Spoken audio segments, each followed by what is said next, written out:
अस्सलाम वालेकुम। मैं हूं अदनान और आप देख रहे हैं 98 पॉलिटिक्स चैनल। सबसे पहले तो आप तमाम दोस्तों का शुक्रिया जिन्होंने सब्सक्राइब किया और फॉलो किया और मेरी वीडियोस को लाइक किया और सुना। तो प्लीज़ नए आने वाले दोस्त भी मेरी वीडियो को लाइक करें और मेरे चैनल को सब्सक्राइब करें। और एक बात याद रखें कि ये जो बेल का बटन है ना, इसको ऑल के ऊपर कर दें ताकि मेरी आने वाली तमाम वीडियोस आपको जो है वो मिलती रहें। तो जनाब, इस वक्त पाकिस्तान की सियासत जो है वो बड़ी अहम मोड़ के ऊपर खड़ी है और आप अंदाज़ा नहीं कर सकते कि एस्टेब्लिशमेंट जो है वो किस तरह के चाल चलन का शिकार है। इस वक्त फुल घबराई हुई है और वो तो घबराए हुए हैं, लेकिन यह है कि इसके साथ साथ हुकूमत जो है वो बहुत सख्त जो है वो परेशान है कि उन्हें खुद समझ नहीं लग रहा कि हुकूमती जो वज़रा हैं और इमरान खान जो वज़ीर आज़म है, इन्हें खुद समझ नहीं लग रहा कि आने वाले दिनों में इनके साथ क्या होने वाला है। उसकी वजह यह है कि जुल्म जब बढ़ता है तो मिट जाता है। तो इन्होंने इतना इस हद तक जुल्म कर दिया इस कौम के ऊपर कि लोगों से लोगों की सांसें तक छीन ली और लोग जो हैं वो इतने परेशान हैं। लोग अपने हालात से इतने तंग हो चुके हैं कि लोग खुदकशी पर मजबूर हैं। तो इससे बेहतर यह है कि लोग अपने आप को मारें, अपनी जानों को ज़ाया करें। सबसे अच्छा यह है कि लोगों को चाहिए कि वो अपने हक के लिए आवाज़ बुलंद करें और निकलें। जब अंदाज़ा करें कि जो कौमें जब अपने हकूक़ की खातर आवाज़ बुलंद करती हैं और निकलती हैं, वही कौमें बेसिकली जो हैं वो पूरी दुनिया के अंदर जो हैं वो एक मकाम पाती हैं।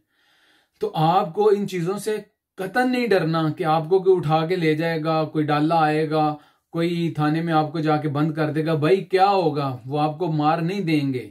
और दूसरी बात, जब आप निकलेंगे तो यकमुश्त होके एक जान होके निकलेंगे तो आपका दबाव इतना ज्यादा होगा इस एस्टेब्लिशमेंट पर और फौज के अलावा जो हुकूमत है इसके ऊपर है कि ये आपका कुछ भी नहीं बिगाड़ सकेंगे।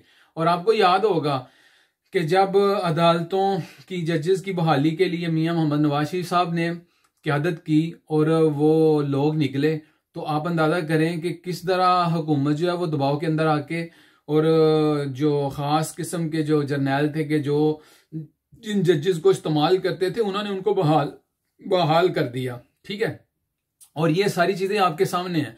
तो भाई इस वक्त तो 11 जमातें हैं।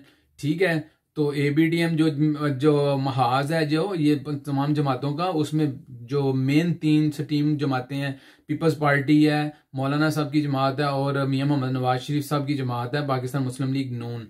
अब बात यह है कि मैं कह रहा था कि ये अंदर से इतने सख्त डर चुके हैं कि ये मियां मोहम्मद नवाज शरीफ को किसी न किसी तरीके से ये पैगामात पहुंचाना चाह रहे हैं कि खुदा के लिए मियां साहब छोड़ दें, रहने दें, थोड़ा सा सॉफ्ट मूड अपना कर लें। लेकिन एक बात याद रखें, मैंने कल भी ये बात कही थी कि अगर अभी नहीं तो कभी नहीं। अपने हक के लिए एक दफा आप निकलोगे, एक ही दफा निकलोगे। भाई ये जान है ना, जान, ये जिस्म है। ये जिस्म में एक जो है मिट्टी का जो है ना ये बढ़ावा था, इसके अंदर अल्लाह ने रूह फूंकी थी।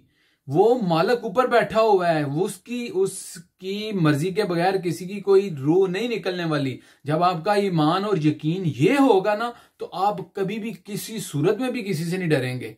भाई मैं आपको एक बात बताऊं, ये जो लोग छोड़ रहे हैं या जाके हुकूमती जाके नुमाइंदों से मिल रहे हैं, ये किसी ना किसी दबाव का शिकार हैं या मुनाफिकत का शिकार हैं। और ये लोग जो हैं इनको अभी भी इतना पता है कि शायद अभी भी ये पैसे के बलबूते पे बिक जाएंगे तो कोई ने कुछ नहीं कहेगा। भाई अभी तो आपको असम्बलियों के बाहर MP MNA ने जलील किया है। जब आप अपने हलकों में जाओगे तो आप एक बात याद रखना, देखना आपको वोटर कितना जलील करेगा और आपकी कितनी तजलील करेगा। भाई जिनके नाम पर आपने वोट लिया, अगर आपने मियां नवाज शरीफ के नाम के ऊपर वोट लिया, लोगों ने आपको नवाज शरीफ की मोहब्बत में वोट दिया था।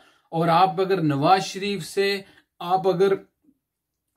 शरीफ के साथ अगर आप धोखा करोगे तो एक बात याद रखिएगा, ये सारे MP MNA सुन लें कि ये कहीं के नहीं रहेंगे।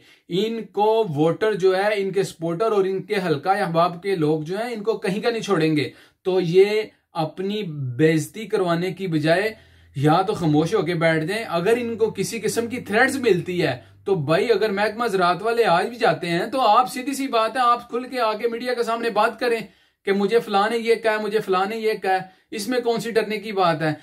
जब आप अपने हक और सच के लिए खड़े होते हैं, एमपीए शिप का या एमएनए शिप का आप टिकट लेके अपने हलके की क्यादत के लिए जब आप अब इलेक्शन लड़ते हैं, तो फिर तो सवाल नहीं पैदा होता कि आप किसी के थ्रेड के अंदर आ जाएं या पैसे की लालच के अंदर आ जाएं। भाई आपको 2-2.25 साल से आपको तनख्वाहें मिल रही हैं, आपके माली मामलात इतने अच्छे हैं, बेहतर हैं कि आप अपने आप को सरवाइव कर सकते हैं। मर तो बेचारा गरीब रहा है, मर तो बेचारा वो रोज की दिहाड़ी लगाने वाला मर रहा है। जिन लोगों के पास रोजगार नहीं है, जिनको कोरोना वायरस ने और खड्डे लाइन लगा दिया है, वो लोग तो बेचारे तड़प रहे हैं। तो अगर आपको अल्लाह मियां ने हिम्मत दी है, आपको इस स्टेज के ऊपर खुदा ने आपको इज्जत दी है कि आपको एमपी एमएनए शिप मिल गई है, और वो भी नवाज शरीफ के नाम पे मिली है।